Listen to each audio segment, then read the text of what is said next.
नमस्कार साथियों, देखिए आज हो गई हैं 16 फरवरी और 16 फरवरी से संबंधित राजस्थान करंट के जितने भी इंपॉर्टेंट क्वेश्चन रहेंगे वो सारे के सारे हम इस क्लास में डिस्कस करने वाले हैं, तो पूरी क्लास को लास्ट तक जरूर देखना। ठीक है, चलिए शुरू करते हैं आज की 16 फरवरी की क्लास।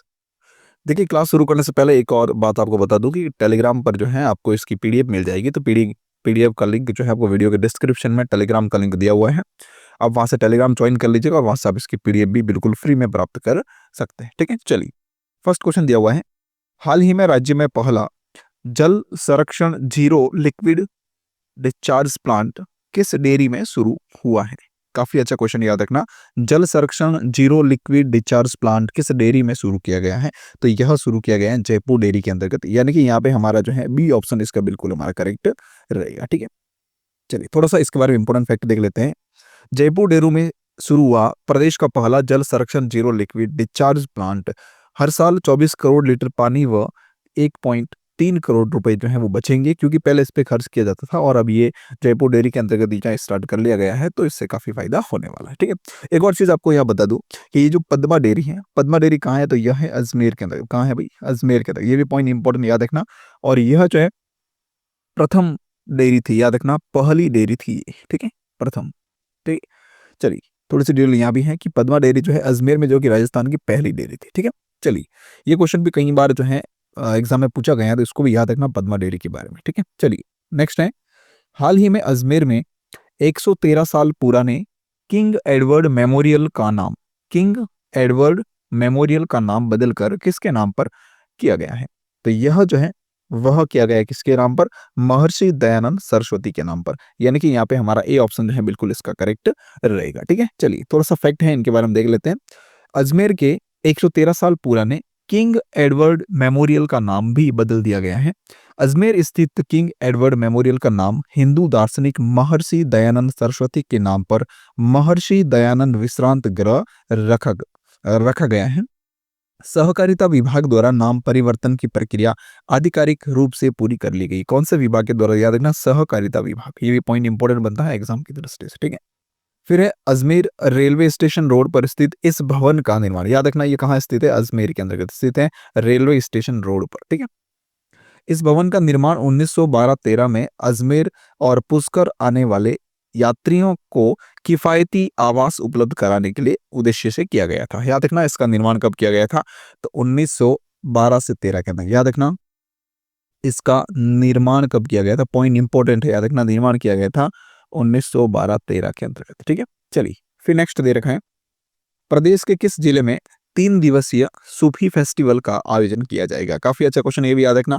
प्रदेश के किस जिले में सूफी फेस्टिवल का आयोजन किया जाएगा? 3 दिन। कितने, ये टोटल कितने दिन आयोजित होगा? 3 दिन तक जो है इसका आयोजन किया जाएगा। तो काफी अच्छा क्वेश्चन है, इंपॉर्टेंट फैक्ट है, याद रखना इसको। चलिए 3 दिन तक। ठीक, तो देखिए ये आयोजित किया जाएगा कहाँ पर? मेहरानगढ़ दूर के अंतर्गत। मेहरानगढ़ दूर कहाँ है? जोधपुर के अंतर्गत। कहाँ पर है भाई? जोधपुर के अंदर। यहाँ पर इसका आयोजन किया जाएगा, यानी कि डी ऑप्शन जो है वो इसका हमारा बिल्कुल करेक्ट रहेगा। ठीक है, चलिए इसके बारे में थोड़ा सा इंपॉर्टेंट पॉइंट्स भी देख लेते हैं। राजस्थान की समृद्धि भारत सहित ईस्ट वेस्ट व अफ्रीका की परंपराओं को संगीत के माध्यम से पेश करने वाला 3 दिवसीय सेक्रेड सेक्रेड रिटस्किल सूफी फेस्टिवल 14 फरवरी से मेहरानगढ़ में शुरू होने जा रहा है। कब से हो रहा है? 14 फरवरी से। 14 फरवरी से लेकर 14, ठीक है, 15 और 16 फरवरी। ठीक है, 14, 15 और 16 फरवरी तक इसका आयोजन किया जाएगा, 3 दिन तक। ठीक है, तो ये याद रखना। और ये 16वां संस्करण है, ये भी पॉइंट इंपॉर्टेंट याद रखना। सूफी फेस्टिवल का ये 16वां संस्करण। ठीक है, 16, 14, 15 और 16 को इसका आयोजन किया जाएगा। ठीक है, चलिए नेक्स्ट टाइम। राजस्थान के किस जिले में बाबुल की बिटिया अभियान शुरू किया जा रहा है? याद रखना ये भी पॉइंट इंपॉर्टेंट है। बाबुल की बिटिया अभियान जो है वो किस जिले में शुरू किया जा रहा है? तो यह किया जा रहा है कहाँ पर? प्रतापगढ़ के अंतर्गत, यानी कि यहाँ पे हमारा सी ऑप्शन जो है वो बिल्कुल इसका करेक्ट रहेगा, प्रतापगढ़। ठीक है, थोड़ा सा इंपॉर्टेंट पॉइंट इसके बारे में भी है, देख लेते हैं। राजस्थान के प्रतापगढ़ जिले में एकल महिलाओं के कल्याण के लिए, कौन सी एकल महिलाओं के कल्याण के लिए अनूठी पहल की गई है।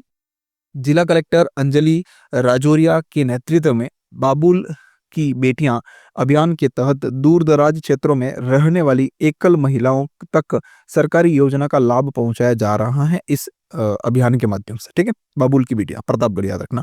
इस अभियान के तहत पूरे जिले में एकल महिलाओं का सर्वे किया जा रहा है। इन महिलाओं को उनकी पात्रता के अनुसार पेंशन, रोजगार, स्वरोजगार, चिकित्सा सुविधाएं, निःशुल्क कानूनी सहायता और अन्य सरकारी लाभ प्रदान किए जाएंगे। इसलिए जो है इसकी शुरुआत की, किसकी, बाबुल की बेटियां नामक अभियान की शुरुआत प्रतापगढ़ के अंतर्गत की गई। जिला कलेक्टर कौन है प्रतापगढ़ के? डॉक्टर अंजलि राजौरी। ठीक है, चलिए नेक्स्ट है। हाल ही में राज्य में 14वीं शताब्दी की नायक नायिका की संयुक्त मूर्ति कहाँ पर मिली है? कहाँ पर खुदाई में जो है ये मूर्ति मिली है? तो यह मिली है अखेपुरा गांव भीलवाड़ा के अंदर। कहाँ पर? अखेपुरा गांव भीलवाड़ा में, यानी कि ए ऑप्शन इसका हमारा बिल्कुल करेक्ट रहेगा, अखेपुरा भीलवाड़ा। ठीक है, नायक और नायिका की मूर्ति मिली। काफी इंपॉर्टेंट क्वेश्चन बनता है, याद रखना जीके की दृष्टि से। ठीक है, चलिए फिर है इसके इंपॉर्टेंट पॉइंट है, भीलवाड़ा के बिहारा क्षेत्र में अखेपुरा, ये अधेपुरा नहीं है, सॉरी यहाँ पे मिसप्रिंट होगी, अखेपुरा। ठीक है, याद रखना, अखेपुरा गांव के अंतर्गत जो है नदी में दबी हुई थी ये मूर्ति, जो कि खुदाई के दौरान जो है 14वीं शताब्दी के नायक और नायिका की संयुक्त मूर्ति वहां पर मिली है। ठीक है, चलिए चलिए एक और क्वेश्चन आपसे यहाँ पूछता हूं। भीलवाड़ा में एक सभ्यता भी है। ठीक है, भीलवाड़ा में एक सभ्यता भी है, वो सभ्यता कौन सी है मुझे कमेंट करके जरूर बताना। ठीक है, भीलवाड़ा में एक सभ्यता है जो कि काफी प्रसिद्ध भी है और एग्जाम में बहुत बार क्वेश्चन भी उससे पूछा जाता है। ठीक है, तो कौन सी सभ्यता है, उसका नाम जरा मुझे कमेंट में जरूर बताइएगा। ठीक है, चलिए ये क्वेश्चन आपके लिए छोड़ता हूँ। नेक्स्ट दे रखा है, राजस्थान के किस जिले में देश का दूसरा सबसे बड़ा टेलीस्कोप ब्रह्मा स्थापित किया जाएगा? ब्रह्मा नामक जो टेलीस्कोप है, जो कि देश का दूसरा सबसे बड़ा टेलीस्कोप है, जो कहाँ स्थापित किया जाने वाला है? तो ये स्थापित किया जाएगा सिरोही जिले के अंतर्गत माउंट आबू में। कहाँ पर? सिरोही के अंतर्गत जो माउंट आबू है वहां पर इसको स्थापित किया जाएगा। ठीक है, इंपॉर्टेंट पॉइंट है, सी ऑप्शन बिल्कुल करेक्ट रहेगा इसका। इसका फैक्ट देख ले, थोड़ा सा इंपॉर्टेंट इसके बारे में भी है पॉइंट्स कुछ। तो माउंट आबू में 1680 मीटर की ऊंचाई पर स्थित देश की पहली इंफ्रा रेड वेधशाला में, याद रखना देश की पहली इंफ्रा रेड वेधशाला कौन सी है? काफी अच्छा इंपॉर्टेंट क्वेश्चन है कि देश की पहली जो है इंफ्रा रेड वेधशाला कहाँ पर स्थित है? तो ये स्थित है माउंट आबू के अंदर। ठीक है, और लगभग इसकी ऊंचाई कितनी है? तो 1680 मीटर। ठीक है, में देश का दूसरा सबसे बड़ा 2.5 मीटर का टेलीस्कोप ब्रह्मा वर्ष 2025 में काम शुरू कर देगा। याद रखना इस टेलीस्कोप की लंबाई जो है वो कितनी है? तो सबसे बड़ा 2.5 मीटर का है। ठीक है, नाम क्या है? तो ब्रह्मा, याद रखना। और 2025 में जो है अभी ये काम शुरू हो जाएगा इसका। ठीक है, देश का सबसे बड़ा 3.6 मीटर का, देखो ये सबसे बड़ा है, देश का सबसे बड़ा 3.6 मीटर टेलीस्कोप जो है वो कहाँ पर? नैनीताल के देवस्थल में जो है स्थापित किया, पहले से जो है वो स्थापित है। ठीक है, तो ये पॉइंट भी इंपॉर्टेंट बताया था ना कि देश का पहला सबसे बड़ा टेलीस्कोप कहाँ पर स्थित है? तो नैनीताल के देवस्थल पर। ठीक है, कितना है मीटर, इसकी लंबाई वगैरह कितनी है? तो वो है 3.6 मीटर। और अभी जो माउंट आबू में जो स्थापित किया जा रहा है उसकी मीटर जो है वो कितनी है? तो उसकी लंबाई है 2.5 मीटर। ठीक है, चलिए नेक्स्ट टाइम माउंट आबू में दूसरा सबसे बड़ा टेलीस्कोप है, जिसे फिजिकल रिसर्च लेबोरेटरी PRL और बेल्जियम के advanced mechanical and optical system ने विकसित किया है। ये भी पॉइंट इंपॉर्टेंट बनता जाता है कि इसको विकसित करने में किसकी भूमिका रही है, तो ये क्वेश्चन भी एग्जाम में बन सकता है। ठीक है, फिर टेलीस्कोप ब्रह्म ग्रह की खोज करना आसान हो जाएगा।